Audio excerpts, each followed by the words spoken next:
you and to whomever else is watching this magnificent movie review by moi, Courtney Nychuk. The director that I received to do this movie critique on is a Canadian director who goes by the name of James Cameron. You heard me right, I said James Cameron. The movies that I chose to watch were The Titanic, Avatar, and The Terminator. So starting this off with The Titanic, the main actors in this movie are Leonardo DiCaprio, Kate Winslet, Billy Zane, Kathy Bates, and Gloria Stewart. The movie was created in 1997. The film is about a ship that's called the Titanic, but you probably already knew that was supposed to be an unsinkable ship. The main conflict in the movie is that the ship hits an iceberg and it sinks. The end. Just kidding! Since I was supposed to crucially watch James Cameron's directing while watching these movies, here it is. All in all, I really like how he does the transition from shots to shots, how they slowly fade into one another, and it's almost non-noticeable that these changes are occurring because they're happening so smoothly. Another thing that I really enjoy about the way James Cameron directed this movie was how he used his camera angles to provoke different feelings and emotions in the viewer. Like when Rose was at the bow of the ship thinking of jumping, how he got a shot from above her looking down at her and the crashing water below. And then how he went and got a shot from below, just above the water, looking up at Rose and the wind blowing in her hair.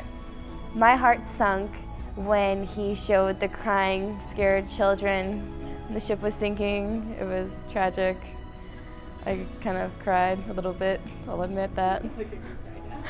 I'm sorry.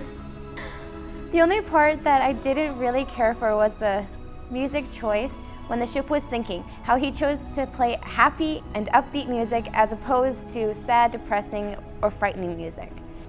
I love the use of irony in some of the lines that were said, such as when they were all first getting on the boat.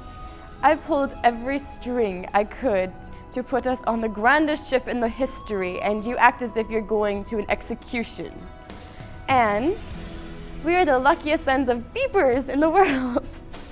I would have actually said the real word, but little ears might be listening, and I really don't want to be a bad example. I thought that these lines really added to the movie and made it more enjoyable. Fun fact about the making of Titanic: when the image of sketching Rose appears, James Cameron's hands are actually the ones doing the sketching. You would assume that it would be Leonardo DiCaprio's, but they aren't. Another fun fact about the making of this movie is that when they shot the water scene, the water was actually only 3 feet deep. But when they filmed it, they managed to give the illusion that it was much deeper. This movie targets the audience of women, the ages of teenagers to adults. But anyways, this is enough on the unsinkable ship, the Titanic.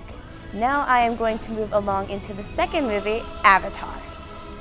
The main actors in Avatar include Sam Worthington, Zoe Saldana, Sigourney Weaver, Stephen Lang, Michelle Ranguz, and Joel David Moore.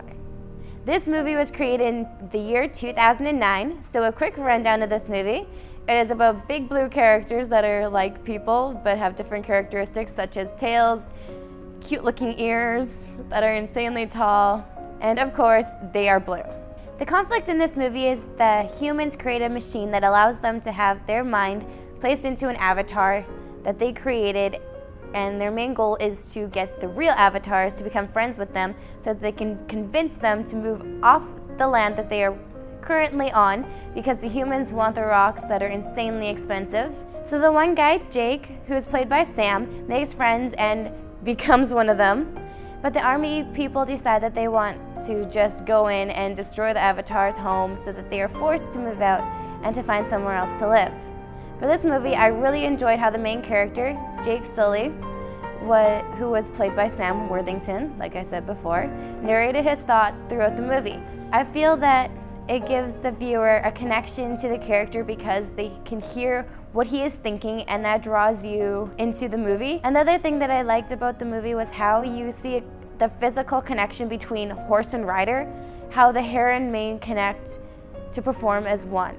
Another thing that I found really interesting about the movie was how it looked like it was animated, yet it was in like real life characteristics to it, like the humans next to the avatars.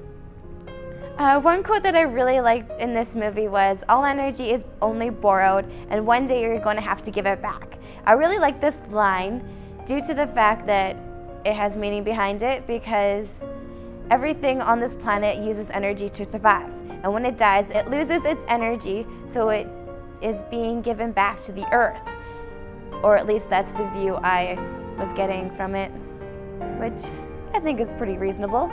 The target audience for this movie would pretty much be anyone, guys or girls, more so targeted at teens and adults more than children, I'd say. The final movie that I reviewed is a pretty famous movie that stars Arnold Schwarzenegger. I know that probably isn't a very good hint because he seems to appear in many of James's movies, so I'm just gonna come out and say the title is, drumroll please, The Terminator! The Terminator stars Arnold Schwarzenegger, Michael Biehn, Linda Hamilton, Paul Winfield, Lance Henriksen, Rick Rosevich, that was just to name a few. The plot line of this movie is the Terminator, Arnold Schwarzenegger, comes from the future. He comes back to destroy Sarah Connor, who is played by Linda Hamilton. The Terminator is a half robot, half human, and is one creepy character, if you ask me. Another character that comes back from the future is Kyle Reese, who is played by Michael Biehn, who is sent back to protect her by her future son and to make sure that she survives. There is a lot of action in this movie, lots of gunshots and explosions. Something that I really disliked about how this movie was done was some of the effects were really fake looking, and you can tell what was an effect and what wasn't. The one thing that I really liked about it was how he used the camera shots to generate suspension in the viewer. Like, for instance, when the Terminator is driving the truck and Kyle puts the bomb in the column of a truck somewhere. It's on the truck. I don't know what to call it. And then how James directs the shots from going between the fuse running short and the truck chasing after Sarah.